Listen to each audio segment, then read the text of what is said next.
You press record? Are you eating the Ritz sandwich crackers? Yeah. Jeez. I grabbed these. Okay, wait. Before we start. I grabbed these. So Monday, our office was like, all right, mandatory work from home until April. Okay, fine. I went back into my office. I got my extra monitor and I grabbed these. Priorities. This is gonna be It's gonna be a disaster. I can't wait. I'm not worrying you guys of this being a shit show, but like what I'm trying to do right now is gonna be a shit show. But I'm just gonna say. Me and Brittany are gonna be a shit show. Hi everybody, thank you so much for joining us on the Be More podcast. I'm Brittany. I'm Maria. And we are And today. Dang it. Oh God, here we go. No, just keep going. Fuck it. Nope. All right. The pandemic's happening. We have little time on this earth. Screw it. Let's keep going. Okay. So today we have some guests. I guess we'll introduce you guys first, and then we'll get into our topic. So volunteer. Yeah. Anyone? Anyone? No one? I'm gonna call someone. Okay, cool. Thank you. I'm a good student. Hi, so my name's Monica. I have known both Brittany and Maria since high school. And I work in finance. Cool. Those feel Next. weird when you clap. I don't like that. I'm not clapping. Not because I don't love you guys, but that just felt really weird. I'm not clapping.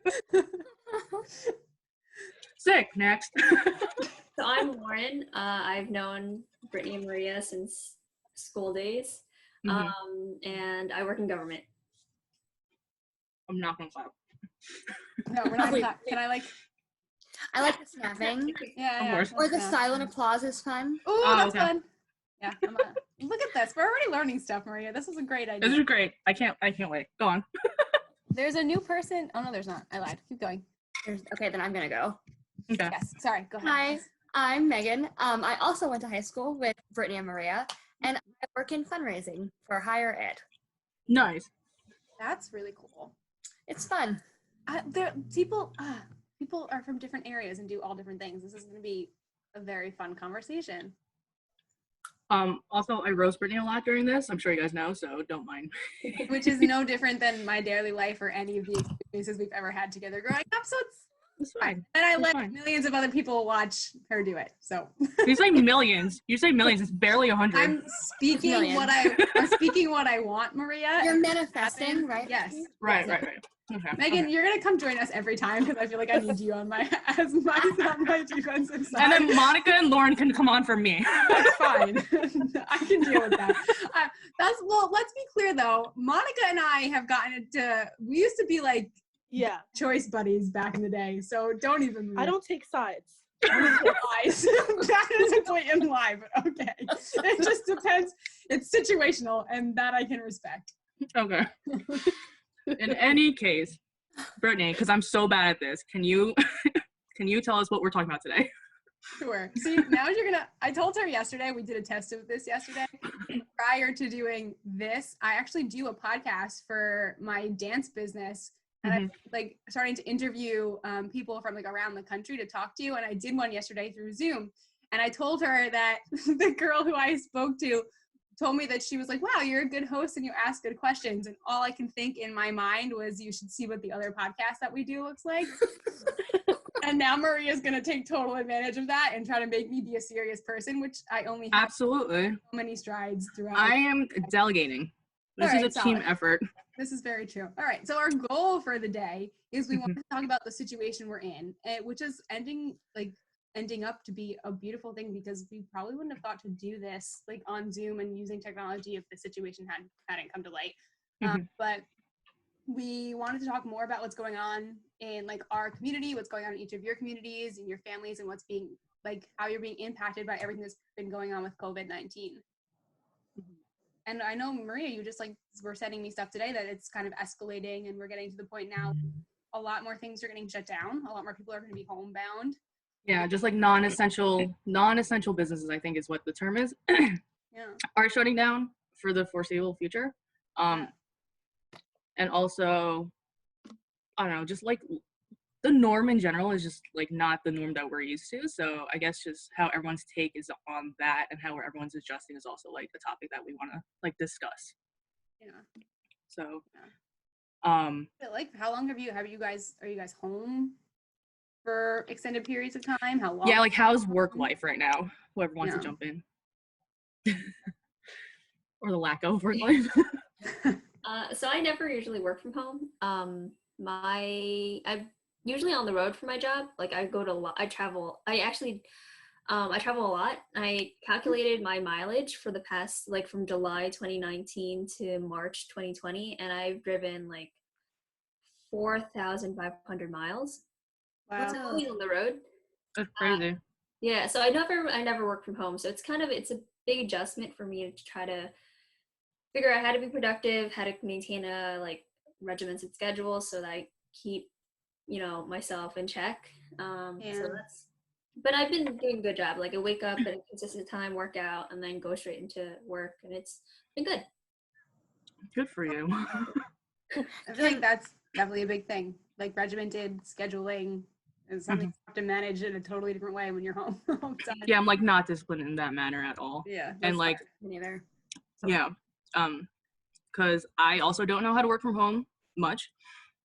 Oh, I also don't know how to work from home. I don't know how to work from home, so I'm not like disciplined enough to like wake up, do my like morning routine before I go to work, and then like start work. I literally just wake up and just roll out of bed and go on my computer, which isn't healthy in a sense because I have no concept of personal and work like that split anymore. So that is definitely an adjustment that I'm trying to do right now. What time do you wake up usually? So usually like 9, and then I log on, like I usually go to work at 10.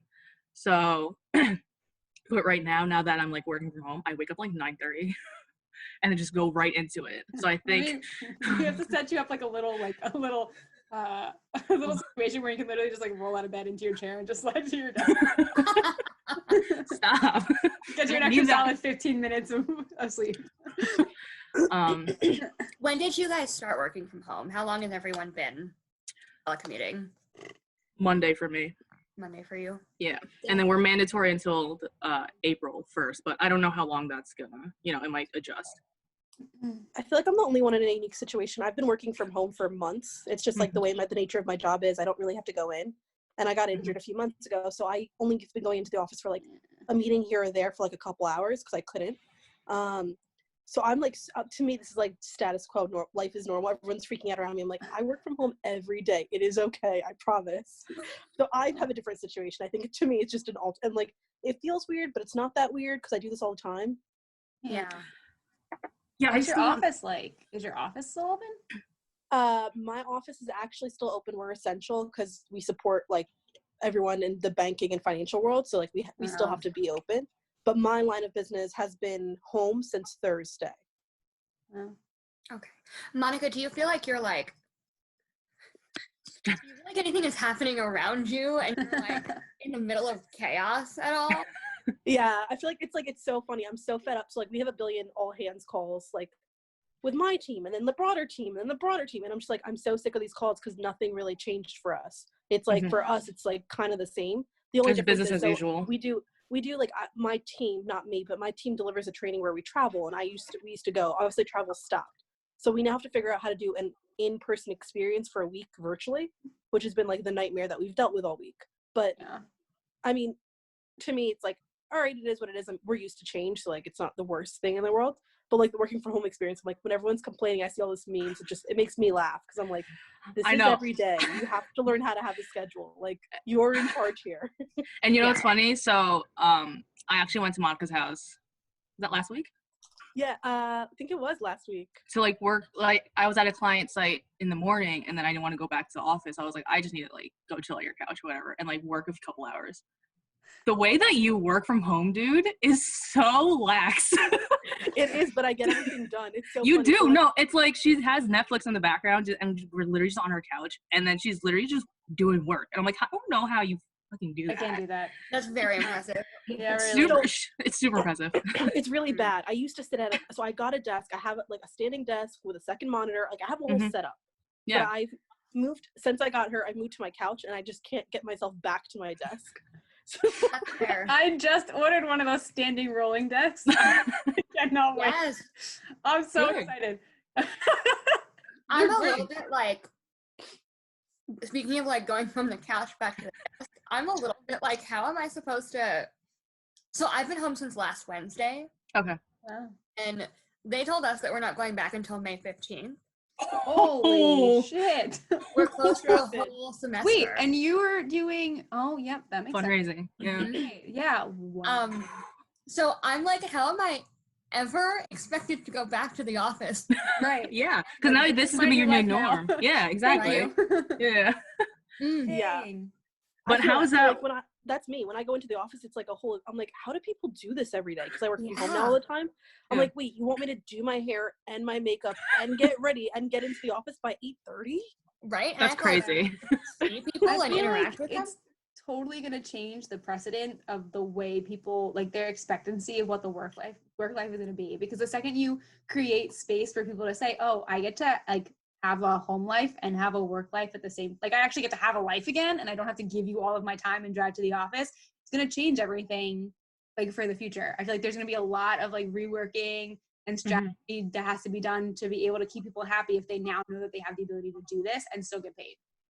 Exactly. And I also feel like at this point, at least like for my organization, they have been gradually working towards becoming more of a telecommuting company in general.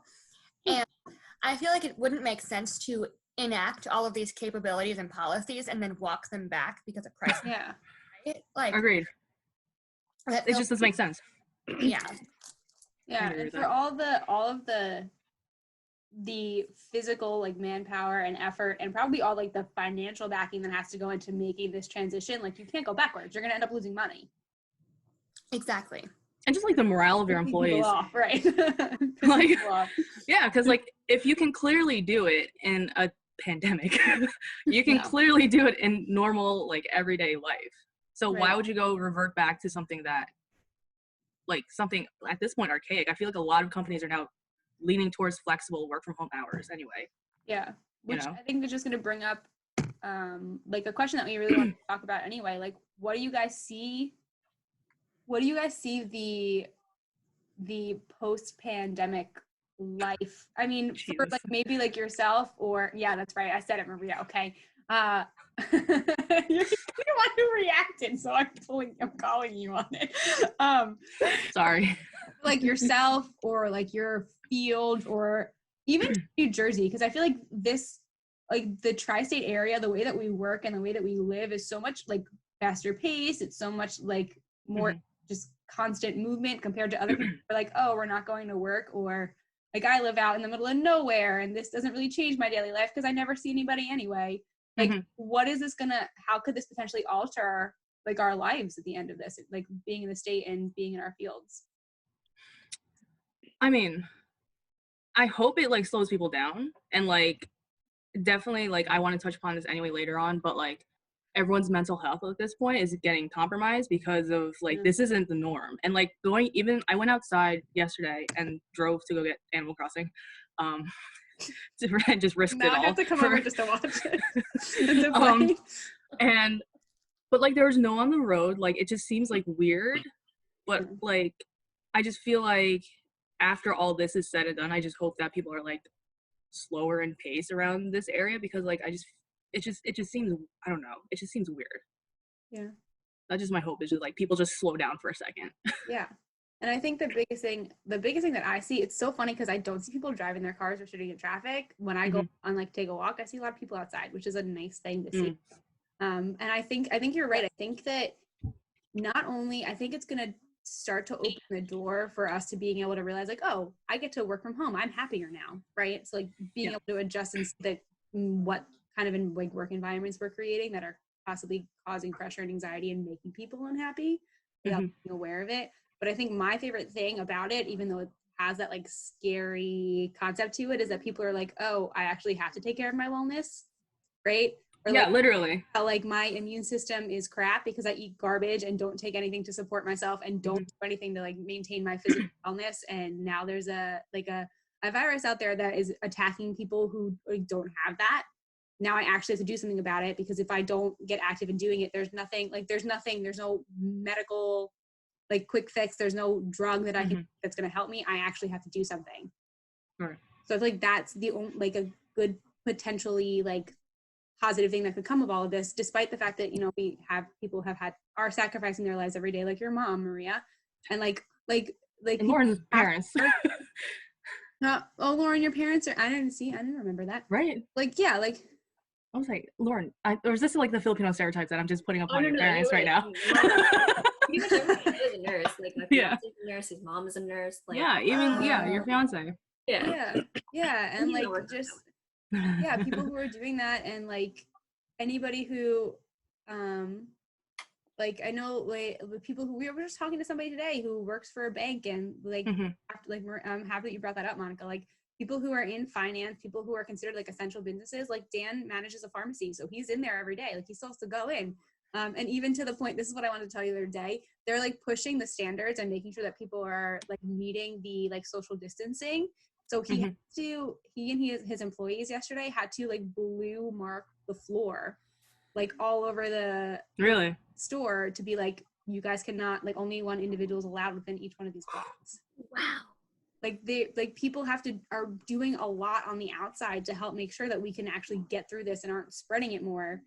But it's crazy. How do you guys feel? Oh, go ahead, Megan. You first, because my question is so off, like left field. Okay. This is just a little bit of comic relief based on that. My best friend and her partner, they have an almost 1-year-old baby who I see like 3 times a week. He's the love of my whole life, and I haven't seen him all week because of the pandemic. And there's a thing going around, and he showed up at our house today to say hi, and she brought a 6-foot string she had made, so we could all loops on either end, so you could put it around your wrist. That's like amazing. I mean, good for them, honestly. People are gonna just start doing that after this to be like, you're too close to me. I know, right? That's amazing. That's great. I mean, good. I mean, especially with an infant, like. Oh yeah, you can't play games. No, not at all. No. And I feel like I know more people now who are like having baby or about to have baby than I've ever like been aware of before, in terms of people that I know. Thanks, Monica. So it's like how I can't imagine having to manage that in this like situation, because how do you go into a hospital situation right now? Right? Have you heard that they're asking, sorry Maria, I know that you have a question. No, honestly, this is much more important. What we're talking about is good. They're asking expectant mothers to change their birth plans. What? Really? Wait, Oh, okay. yeah. So go on. There's like several layers to this, and I've gotten different pieces from different places, but it's high risk for a pregnant woman to go into a hospital right now. Yeah. I can see that. Absolutely. There's kind of like a suggestion that if you are safely able to have a home birth, you're doing that instead. And a lot of people are very popular. Problems. Yeah. Say they're popular? Problems now because their insurance companies won't cover midwives the same way they'll Yup. So, and also the people who do still go into the hospital apparently can only have like one person with them in the room. So you could have a doula with you, or you can have your partner like really intense regulations. Yeah, so I'm not picking Dan in that situation. I actually work on maternal infant health for the First Lady, and there's a lot of changes that are happening. So, like, for example, I'm not trying to, push the First Lady's agenda, but like in this podcast, but for example, midwives being covered, now we're making sure, like, they're covered by Medicaid, but we have one of the lowest reimbursement rates. We have about 70%. So right now, the governor in his budget is trying to increase reimbursement rate for midwives for Medicaid to 95%. So then, like, we've got, I think, included $1 million in the budget to make sure that women are able to access midwives and see that that's an option. And that's great. We've like done the same with doulas, make sure that community doulas are reimbursed for their services. And I know, like, with the coronavirus, these things will change. Like, you can't, like, I know hospitals, like you said, are only allowing like one person in the room. But I think, like, they're essential, like midwives, doulas, to the birthing team. Yeah. I don't know how we're gonna go around that. And I think it brings up such a good point, right? Like, in our culture, and especially for what I have seen with like yoga therapeutics and yoga practices and other like Eastern medicines, not Western based medical practices, we rely a lot on that. And now the outbreak of the virus has pushed us to like the edge of being able to have the option to rely on it and to seek it. So now we have to be looking at these other resources that we have. And I know that doulas, this might get a little gross, but every episode. I do this all the time. We get way too much information, but it's fine. When my sister-in-law had her second child, she did a birthing center, and she was home like right after. I got to hold my nephew like hours after he was born because they came back home, and the doula was with her the whole time, and she got to do like a water birth. And like it was, this is the worst part. Like we got to see like the placenta and like it get cleaned and stuff, and it was so cool. But like, and it gives you the opportunity to like more of the family members get to get engaged. And when you have a doula, what I liked about that process is that you don't know, like it's not that you don't have any idea what's going on. Like that woman educates you. Whoever comes in, she educates you. She takes care of the mother. And I have a friend who just recently had a baby who said that she was really unhappy because she felt like after she had her child, no one cared about her health. They only cared about the health of the baby. Oh. So that, and like the doula was very like adamant on making sure that my sister-in-law was okay. And it's like, those are things that I feel like we can lose, especially now. Like, how are you able to maintain like that bedside manner and also make sure that like getting to see everybody that you need to see, and you have to start looking for other resources to do that. So it's awesome that we can welcome and like actually compensate the people who are able to give support to mom, anybody who's sick, anybody who's ever able to do that now. That's really cool. Yeah, agreed. Yeah. Actually, New Jersey is 47th in the nation from maternal deaths. 47 women die. 40. What the hell? Women die out of every 100,000 live births. And it, like, there's a lot of reasons. Like, and it's even worse when you when you consider women of color. Women of color, like if you're a Black woman, you're 5 times more likely to die than a white woman due to pregnancy complications. And if you're a Black baby, you're 3 times more likely to die than a white baby in your first year of life. So, Lauren, is that a New Jersey statistic, or is that like? Oh, that's New Jersey. But New Jersey, I mean, is one of the worst. We're 47th. So there's a lot of factors that contribute to that. It's like we have a high number of C-section rates. The payment system kind of, or used to at least, incentivize, a lot of C-sections. And then when it comes to the health inequities, it's just all the social determinants of health really just put people of color at a disadvantage. And so there's a lot of nuances to it. And so that's why midwives and doulas are a really big part, because community doulas specifically are known to really help decrease C-section rates and increase, or improve health outcomes for mothers and babies of color. So. And that like that education and support aspect is a huge, like, it's not just, we're going to help you with the birthing process. It's like absolutely everything that could possibly be a part of that experience. Yeah. And like doulas are such a good advocate in the doctor's office, in the delivery room, because they actually take the time to listen to the mother, and then they are able to like advocate for the mother, make sure that her birthing plan is followed through. So they're a really important part to the birthing team and to the experience. And so that's why we're really hoping that by reimbursing them through Medicaid, a lot more women will be able to access doulas, have them at their births. That's amazing. Awesome. Good. I feel okay. I was a little scared at first, and now I'm kind of teetering back to the, okay, maybe I'll do this one day. Oh my goodness. You're gonna have a kid? So I went to go visit my parents yesterday because my father, and it's been hard. I haven't been wanting to go. My father is a type 1 diabetic, and he's also in remission because he was just going through chemo for stage 3 colorectal cancer. So I was hesitant to want to go.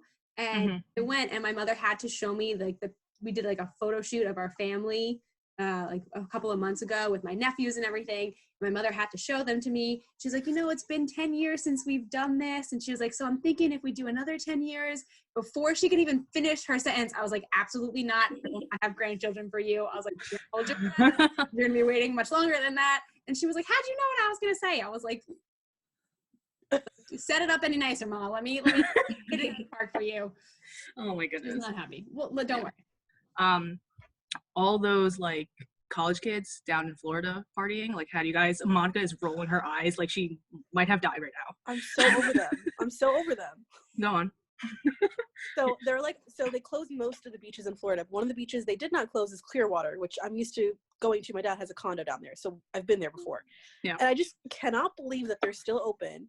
I don't understand. It's up to they can easily shut it down, just say the beach is closed and that's it. And then no one's there. But instead, we have thousands of people flocking to the beach thinking like, I'm still going to celebrate spring break. Like, go home.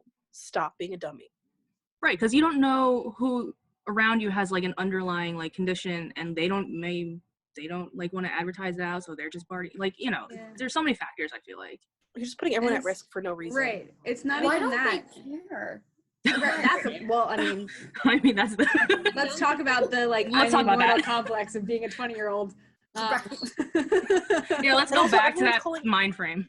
I don't like that they're being called millennials because they're not technically millennials, and I don't like being grouped with them because I'm definitely not stereotypically millennial, and it just bothers me. I feel like the general public thinks that millennials are just like 20-year-olds. Like, like they're like Gen Z. They're 20-year-olds. They're not like, Okay, boomer. No, all right. I actually just recently learned about that. Oh I didn't know that was a thing. Maria, you have to realize that for everything that happens in pop culture, Brittany's like... You're like the Internet Explorer of... Oh. Damn it! Megan, you can't be on this podcast. I like this. This is awesome. I'm just very used to it. No, it's very... I'm super behind. Like, with I know. things... I'm super behind. And the saddest thing is I work with children. So imagine what my life would be if I didn't work with kids. I know, you work with like 7-year-olds to like 18-year-olds. I would have no concept. Thankfully though, they don't like call me a boomer. That would be That's like, I think on the other side of this quarantine, the kids are going to decide that anyone over the age of 25 is a boomer. Probably. Yep. And they're going to be like, the only way that we now communicate is through TikTok. Oh my god. You don't know what, Are you guys on TikTok? No. Brittany, I can't believe you just said that. Megan, yes, I am. You are. So I had never, the craziest thing to me about that whole TikTok thing was I had never heard of it from a child. I actually heard of it from a business marketer who is, I'm a part of like the Central New Jersey Chamber of Commerce, and one of the board members, I was talking to him and he was like, he was like, you're a young person. And I was like, okay. I wasn't Right. what's going. And he was like, have you tried to utilize like this TikTok app? And I was like, I don't know what you're talking about. And for your business? Or no. Yeah. And he was like, people use it not only for dance, which is what I do. So that's but he was like, people use it to do like educational videos, short little educational videos. So I started looking into it, and I have an account, but I have yet to actually do anything with it. That's interesting though. That's a different. They're intimidating. It took me a long time to get on Instagram. It took us forever to figure out and actually do this podcast. Like, seriously, being a part of social media is terrifying. It's okay. TikTok is just basically like just memes at this point of the coronavirus. Like right now. Oh, good. So I'm not missing anything. But they do like different areas of TikTok. I think there's like a Christian TikTok, there's education. My TikTok right now is filled with like Filipino memes. I'm like, well, how do they figure this out? You and your phone, everything that you do, they know. Yeah, there's different sectors, but right now there's a bunch of like coronavirus whatnot. There's like funny ones, but there's also like educational ones. Like some medical professionals are like putting some out. I saw that. Smart. I'm gonna have to start looking into it. For sure. And also I think it's good for them because like our attention span is like just the video. Like that the length of that video is my attention span. So which means the length of like, and yes, I know so many under the age of 16-year-olds who like to like self-diagnose themselves of having ADHD, and I'm like, no, you are just a social media child. Yeah. Lauren, were you saying something? Sorry, you got cut off. Oh no, I was just saying that like it's really creative. It's like everyone says it's the new Vine, but I think like it's definitely a very different type of experience. Different type of video content creating, whatever. Definitely. Yeah. So speaking of like content, how are you guys entertaining yourselves at home in your downtime? Yes. Nice. I want to know. Segue.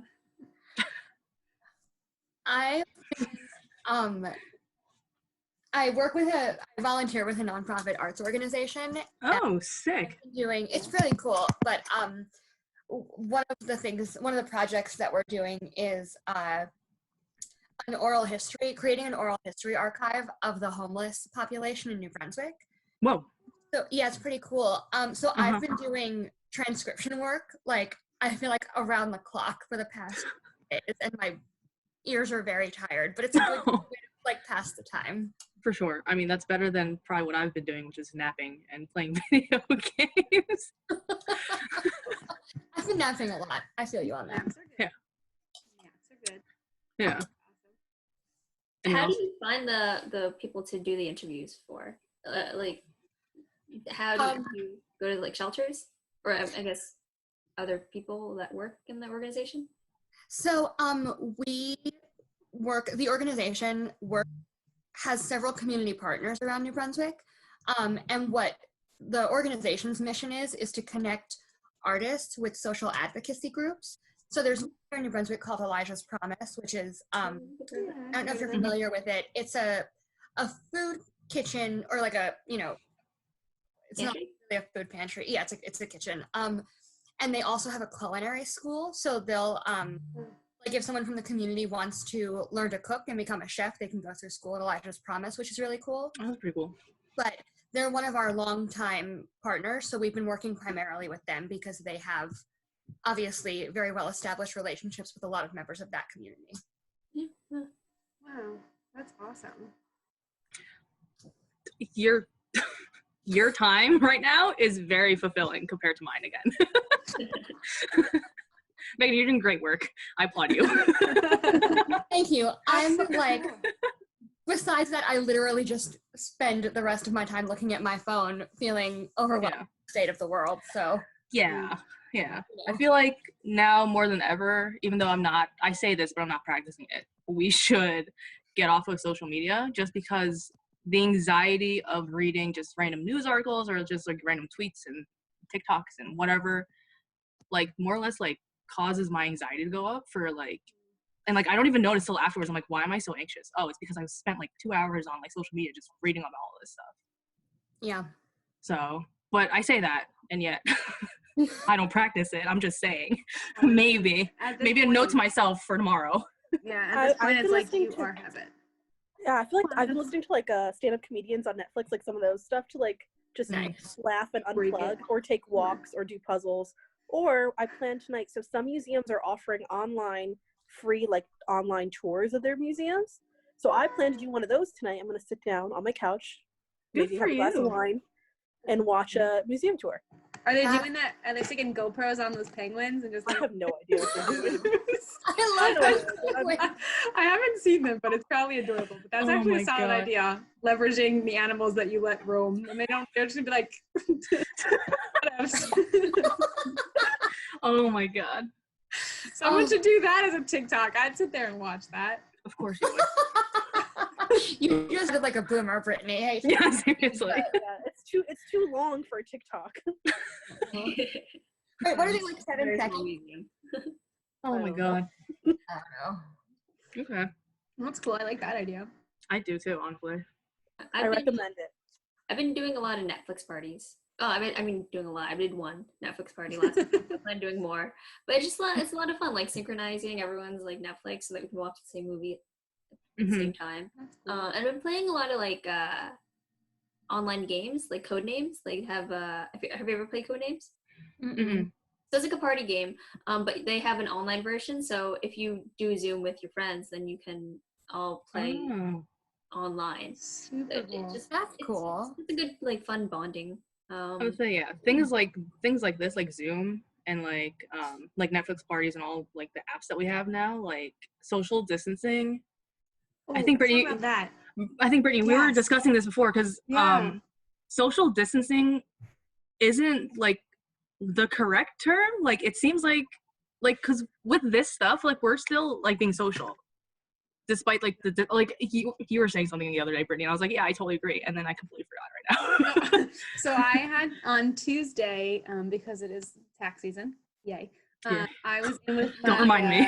my tax lawyer and accountant, and he is like well into his 70s. And he actually was talking to me about, like, telling me the way that he sees the world right now. And we were talking about everything going Megan. Sorry, I'm You sorry. usually change your outfit so many times. Maria, just so you know, Maria will not miss up an opportunity to call you out on something. So just No. You guys and know I me. got your back, don't worry.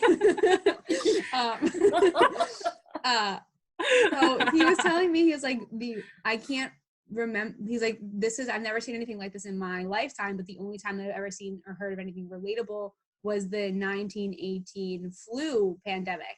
Mhm. Like giving me insights about what was going on there because people weren't able to handle it, and like a lot of people lost their lives, and the way that society functioned had to change.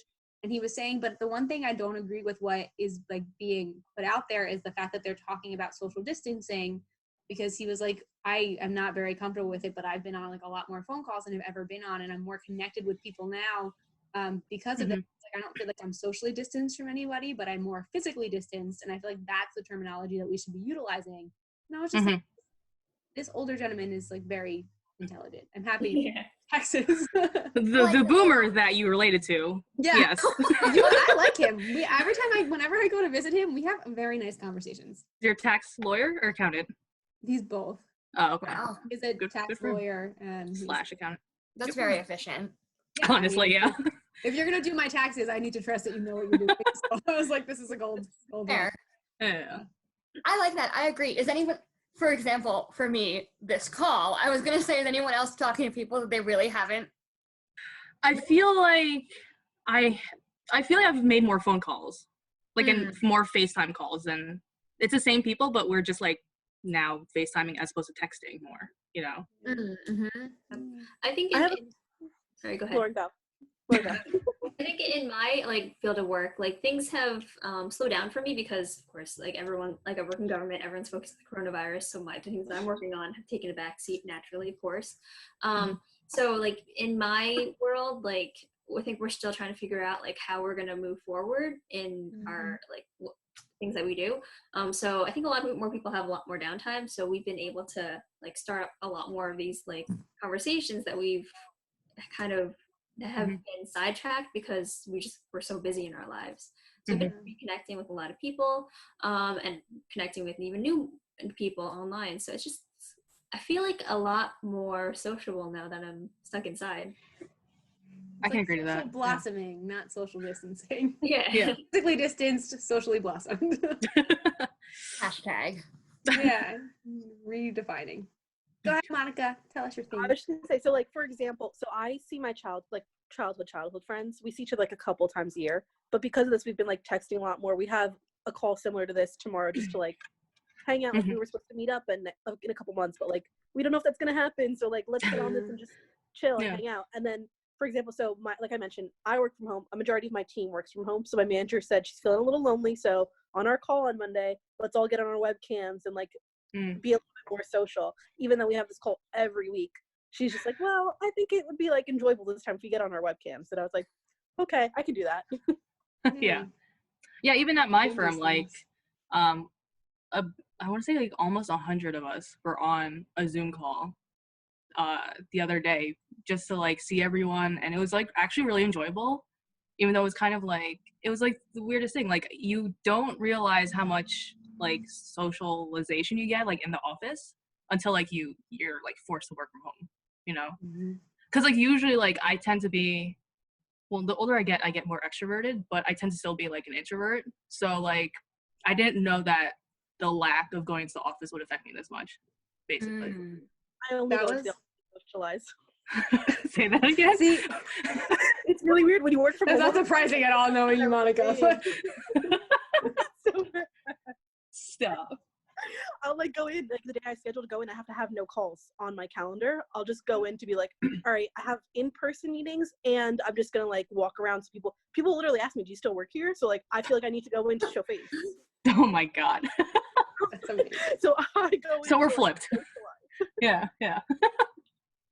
That's definitely one of the things that I feel like, and like Marie and I have talked about this before, my first like full year of really having my own business and really just having to rely on myself and not having that like team of people and like coworkers and things, that was when like all of my things that I was dealing with like mentally like really started to take a toll, because I was like, I'm not interacting with anybody. Like I'm on and seeing just myself throughout the day and any of my clients. And then I'm like, well, like you like, it's crazy how we don't. And I feel like Marie and I, like we were talking about this the other day too. We were saying how like, you know, it's an environment. Like you really having the ability to socialize, having the like accountable space to be in. That's like, okay, this is my workspace, right? It like, it kind of shows you your appreciation for why we have those places. And then at the same time, it's like we're realizing too, like, well, maybe we don't need them as much as we thought we did. Like we don't need to be there into being in that space from 8 to 5 every single day. But it's like, how can we get both of those, right? How do we still have that socialization? How do we still have the positive environment that's keeping us like focused and proactive and accountable? But how can we also like really get our lives back? Right. Which is, I feel like, a big thing that people want. It's an adjustment for sure. And right, like the first like half of this week when we started doing all of this, it was definitely, no one was being efficient for sure. Like from the people I was talking to, like no one was being efficient. Because everyone that I usually talk to, like I have a bunch of coworkers that we just go to the office. Like we don't really work from home. So now this complete shift, like overnight, like hey, starting tomorrow, like you have to work from home, was just a shock to our systems. And the way that we're like coping with it now is that we're literally like FaceTiming or like doing Zoom meetings and just like working. Like no one's literally talking on these phone calls. We're literally just typing away and just working. So it's like, it seems like, yeah, it's like, we'll like talk and be like, all right, hey, like, how are you, blah, blah. But then like 10 minutes later, we're just all just typing and then actually collaborating and be like, hey, I have a question about a job that we're doing. Like, can someone help? So it's like literally what you do at work, right? Except like through there, you just are right spaces. Right. So there are ways around it, obviously. It's just, again, an adjustment on everyone's part. I think that's cool.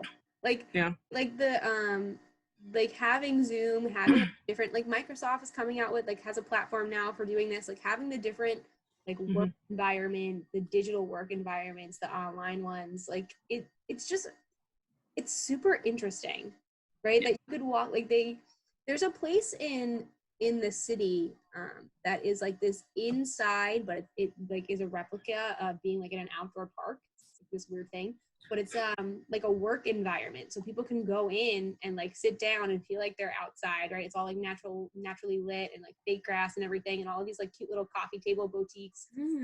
Sit and like do this and be at work, and it's like it's a good idea. Right? It's a good idea. Like it's a good way to utilize technology versus like us getting sucked in and using escapism and all the other ways that we like to procrastinate. Cope. Cope. Yeah, there we go. Or cope is the word. Yeah. Cope. Yeah. With everything that's going on. Exactly. I use that and say that like firsthand experience, because like Netflix was how I thought I was coping with life, and that just in my face. So yeah. Okay. So on a more comical note, I guess, how do you guys feel about all the panic buying? Not really comical, I guess. The toilet paper buying? It's a little comical. Yeah, all that stuff. Dan's pharmacy yesterday had just gotten in like new boxes of toilet paper, and he said they had put it out and like within 3 hours it was gone, and he literally had to like put aside toilet paper for us. So I still don't understand the toilet paper, because it's I like, don't either. toilet people keep getting stocked. Like you don't have to, like, unless you really think the world is gonna end in 2 weeks or something, you're gonna shit a lot. Seriously, it's not even a stomach virus. Like I don't. People are like, hell no, I'm not buying tissues. I don't need anything for anything coming out of my face. It's fine. Like, we'll just use the toilet paper. But I said, this is like the perfect time. And I was thinking to myself to Dan, I was like, say we run out of toilet paper. What do you do? Right? Like, what would you do? And I'm thinking to myself, I'm not really that worried, because, right, we'll just go outside. Like, why is it? Like, if you think about, okay, go on. Go in the shower. That too. No, I'm saying like, okay, well, I mean, I'm thinking like, go on. I can't wait for this. Like, say, shut up. Say like super long term, right? Things start breaking down. Like you don't get access to toilet paper. You don't get access to like basic hygiene things. Like there's really no reason why your toilet would ever not work. But let's super go into like the future, right? Like the apocalypse, like the actual apocalypse. Why can't you just go outside? Like there's a lot of natural toilet paper that exists outside. Why is the thing There she is. super How does your mind go there? I deal with this every week. That's what happens all the time, because that's where my mind, I literally, and it's just funny because that response is what my fiance Dan said. He was like, like your toilet doesn't flush. And I was like, I don't care. Oh my God. Anyways, so panic buying. God, Brittany, jeez. Well, at least I don't have to worry about it. At least I have a plan if that ever happens. You have So a plan for every scenario, Brittany. Oh, man. Her plan is to go outside. Right.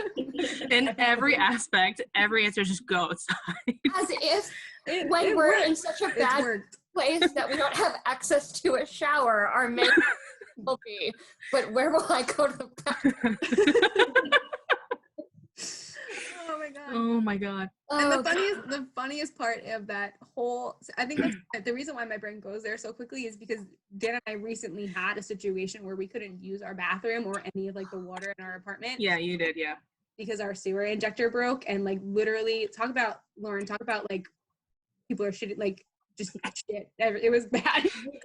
Not fortunate. So I guess my mind is still like used to like worst case scenario, and it's just that's fair. what are you Fine. gonna do? Yeah, in that situation, it makes sense. I wouldn't think that like, oh, no, there's no water, I have to go outside. Brittany just immediately goes there. So Fine, Brittany, is that what you did? Yeah. Well, let me precedence it with this. And Maria knows this. So for like the whole like number 2 aspect, thank God we have people upstairs that are family, so that's fine. But like in the middle of the night with my tiny bladder, like Yeah. what do? I went out. I wasn't going all the way upstairs in the dark. I would have tripped and fell down the stairs. So you went outside. In the sink. You went out. I just had a feeling. I know I can't use the sink. We couldn't use any of Oh, our. right. There's no water. I'm sorry. Wow, you had to pee outside? Yep, and yep. In your own home? Well, outside your own home? Yep. Yeah. Like some rent reduction or something? That would have been nice. Really? We live with family, so it's like we don't pay that much. Like, Oh, okay, fine. I'm like, the whole crying. building, so we don't have to worry about it. But yep, that's Oh my that's god. what you gotta do, guys. I'm crying. I don't play No, games. honestly, Hey. I'm not. I'm judging the least because it's not like I've never peed outside before. I'm judging the least. It's just I knew that was going to be the case, so I had to ask.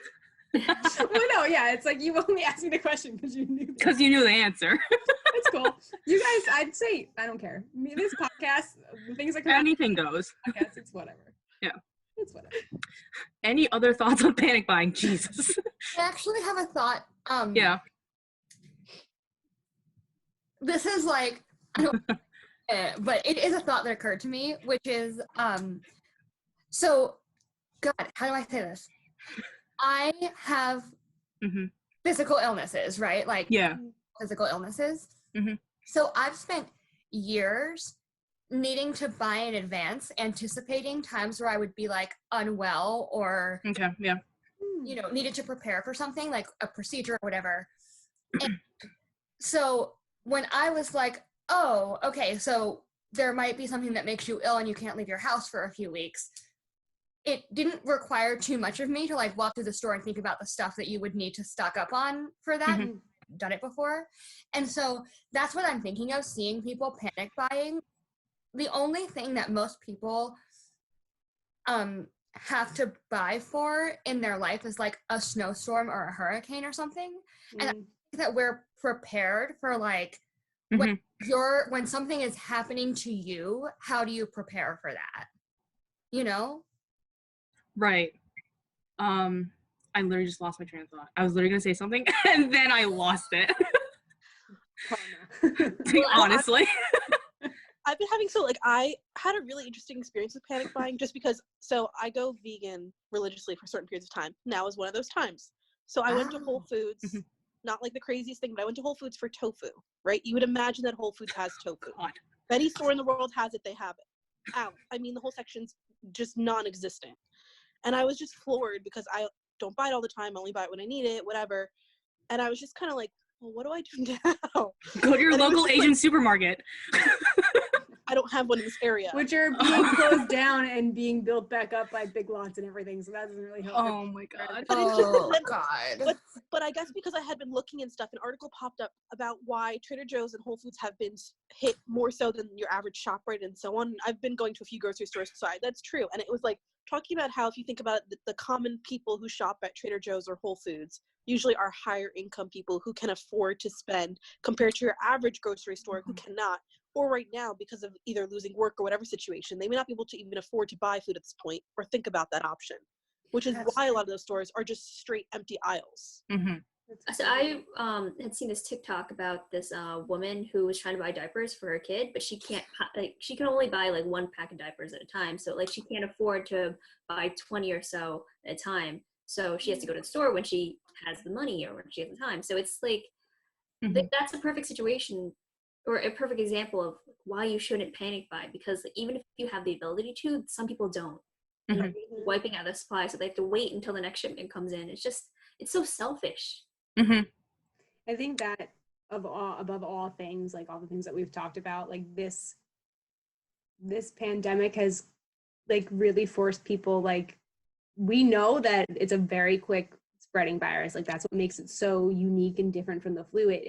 It's much more contagious. And if you're still making the choice to be, you know, whether you're a college child or whatever, that's not an excuse. Like, you're still going out and actively making the decision to not care, you're being selfish, right? If you're going and actively, like you just said, Lauren, like panic buying and not, like, it's very, like, considering the circumstances, like your choices very clearly show like your character in this whole situation. I think that's beyond true right now. I think it just shows like the true nature of the people, because on the flip side of panic buying, so I'm in the Facebook group for my community in the town I live in, and someone posted that they had bought toilet paper. Finally, it came into our town this week, so they bought some, and they realized they had extra, and they said, anyone who wants them, I'm giving it to you for free. Just let me know how much you want. Please don't hoard. Oh, and he that's was amazing. And he was like, I'll even drop it off to people who are like elderly who can't come. Awesome. That's so great. nice. Like, and that's something else that I noticed too, is that people are like, and that's what I love about the dance community too, is people are very willingly offering, like, how can I help you? What do you need? And like, it's bringing out it's bringing out people's humanness. Like you're either this is like a platform and a position for people to step up and say, hey, look at me, I'm a human, I can make good choices. Or like, hey, look at me, I'm like poorly informed, right? I don't really care about other people, and like I make poor choices because of that, right? So, and I think, wow, that just really went full circle, because we were talking before about like learning about BoJack Horseman and like seeing what is going on behind people's choices, and it's like the situation we're in right now definitely gives you more of like, you only have so much wiggle room on the choices you're taking of what your like statement you're making about your character, and people are definitely doing that in abundance right now. Cool. It's true. I mean, I think we talked about everything that we wanted to talk about, Maria. Is there anything that that covered? No, I think we hit everything that we were planning on talking about. But awesome with more people. Does anyone else want to bring anything up relating to the coronavirus or just current events? Or like what's going on in your life? Like, is there anything that you have like that's going on in your life that you're working on, a project you're working on that you want to plug? Or how can people connect with you? All of that good stuff. Lauren, we can plug our networking group. Yeah. Oh, can you talk about it? Because I've been seeing stuff and Maria has talked to me about it, and like I want to hear about it more. Lauren is the brainchild of it all. So she can go. Yeah. So me and Maria and a couple of our other friends developed this networking group for Filipino Americans called Professional Filipino American Youth. The idea behind it is, we know that like we all work in industries where we're minorities. Like we have certain experiences that we can't really relate, or we can't really talk about with our coworkers or colleagues. So the idea is, with PFAYs, we have monthly gatherings at a Filipino restaurant, and we just kind of talk about our jobs, commiserate about our experiences, kind of create connections. And the idea is that if we can find someone else to relate to, we're like developing the community, while also building our career, because we're making connections between different industries. And so I think in some cases, like, people are able to connect make connections that actually help their like efforts and Just work. yeah, career and just even personal life. Like I know a couple of us in PFAY have connected because we're all accountants, and like that's even rare. I didn't know that there was a bunch of Filipino accountants around New Jersey. But even offline, like I'll text them if I need help or if they need help, like we'll text each other. So like there's definitely now we're cultivating community within the state. Yeah. Awesome. And like amazing. a lot of the people in our group, they were really active in their Filipino clubs like in college, but like once you graduate, there's not really any opportunities to get back into your culture, because you're so focused, especially on your job, and building your relationships. Because like when you're in your 20s, like there's this book that I read, it was called The Defining Decade. It's like when you're I love that book. We literally just talked about that book on our last episode, so yeah, thank you, Lord. so like it's just Bring that down. kind of was just so mind-blowing for me, because I was like, now I really got to invest in all my relationships, my career, so that like when I'm in my 30s I'm like a lot more, it would just get much harder in my 30s. Yeah. And so PFAY kind of fills that gap if you really want to get involved in your community, but also want to get back, want to make sure that you're building your career at the same time. So we make it as easy as possible for people to just enter in. They can just drop in one of our meetings and then like never come back, but we welcome you if you come back. Yeah, because I mean, and at least they know that there's a community out there if they want to do come back, is the thing. Like it's very casual on our end, but I know everyone that does come back or has only been there once actually like gets something out of it. Yeah, and we always make sure to highlight all our members' achievements. 'Cause, you know, we gotta, if we don't like really blast Hype everyone up. what we've done, then who's gonna do it? Exactly. Yeah. That is so cool. I love that you're doing that, and like props and congratulations to you, because Marie and I have been talking about this a lot. Like the importance of networking and just talking to people and finding people that you can relate to and being a part of a positive community and just doing that, right? And like what you were talking about, and this is the book, by the way, The Defining Decade. That we can, I mean, it's incredible. I read that in like a day or two. My favorite part of this book was where they were talking about like being in the beginning of your 20s, like feels like you're just doggy paddling to stay above the water. But like, and then you're like, where do I swim? Like there's so many things. There's so many directions. Yeah. Right. And like actually creating a path for yourself to swim towards something. As opposed to being stuck. Right. Is like how you define, right, what you're doing in your life and in the 20s decade. So that's, I love that. Yeah. Megan, if you haven't read the book, read the book. Anybody else listening, if you haven't read it and you are at any point in your life, if you feel like you're doing that, like if you're wading in the water, totally good book to read. And getting involved in a community that has that kind of same purpose, right? Positivity, working for what you're going for. And if you don't have a community like that, do what Lauren did and start your own. Yeah, that's exactly. Yes, exactly what happened. So awesome and commendable. And I know that for me. Sorry, Brittany. No, go ahead. You're good. I was just gonna ask how many people generally are part of your network. So it like each meeting it varies. We have about like 8 or 10 people that show up to each meeting. But we sometimes get repeats. So our network is pretty. I think we've gathered, if I remember correctly, around like 30 at least contacts. But it's so cool. That's about. Yeah. Do you mostly work with Central New Jersey? No. So we go where all the Filipinos are. So most of them are in North Jersey. Know your audience. Exactly. So we're trying to move around the state. And so like I have a lot of connections within the Filipino community throughout the region and throughout the world.